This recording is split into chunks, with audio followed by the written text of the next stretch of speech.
ఈ ఎపిసోడ్లో కళ్యాణ్, రాము రాథోడ్, ఇమాన్యుయల్, రీతూ చౌదరి కెప్టెన్సీ పోటీలో పాల్గొన్నారు. బిగ్ బాస్ ఒక ట్విస్ట్ ఇచ్చారు. గెలవడానికి ఇతర హౌస్మేట్స్ మీద ఆధారపడాల్సి ఉంటుందని. తనూజ ఈ టాస్క్కు సంచాలకురాలుగా నియమితురాలైంది. పవన్ రైన్ డ్యాన్స్ చేసిన తర్వాత కళ్యాణ్ని టాస్క్ నుంచి తొలగించాడు. కళ్యాణ్ కారణాలు వినడానికి సిద్ధంగా లేడు. దమ్ము శ్రీజ అతన్ని ఓదార్చే ప్రయత్నం చేసింది. శ్రీజ, ఇమాన్యుయల్ ఇప్పటికే కెప్టెన్ అయ్యాడు కాబట్టి అతన్ని తొలగించింది. సంజన, రాము రాథోడ్ ఓదార్చే ప్రయత్నం చేశారు. కానీ అతను వారిని తిరిగి పంపించాడు. వెళ్ళరా, కెప్టెన్ నువ్వు అని చెప్పి వారిని పంపించాడు. భరణి రీతూ చౌదరిని ఎలిమినేట్ చేశాడు. ఆమె కూడా ఎమోషనల్గా కన్నీళ్లు పెట్టుకుంది. రాము రాథోడ్ విజేత. రాము రాథోడ్ ఈ వారం కెప్టెన్గా ఎంపికయ్యాడు.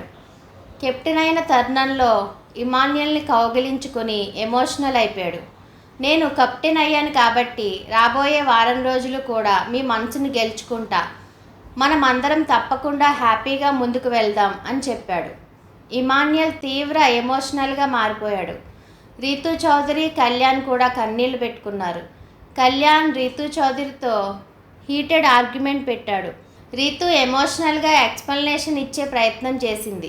Rambo in love web series team హౌస్లోకి వచ్చారు. ప్రతి వారం 4 ఎపిసోడ్లు హాట్స్టార్లో స్ట్రీమింగ్ అవుతాయి. హౌస్మేట్స్తో వారి లవ్ స్టోరీస్ షేర్ చేయమని అడిగారు. చిత్ర హీరో, హీరోయిన్ వాళ్ళ లవ్ స్టోరీ చెప్పారు. ఇమాన్యుయల్ తమ ఎమోషనల్ లవ్ స్టోరీ చెప్పి మళ్ళీ ఎమోషనల్ అయ్యాడు.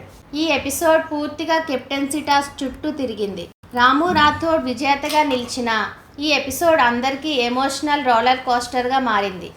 ఒకరి తర్వాత ఒకళ్ళు కన్నీళ్లు పెట్టుకోవడం, విభేదాలు, స్నేహాలు అన్నీ ఒకే ఎపిసోడ్లో చూడొచ్చింది. హౌస్లో సంబంధాలు ఎంత సున్నితంగా ఉన్నాయో ఈ ఎపిసోడ్ చూపించింది.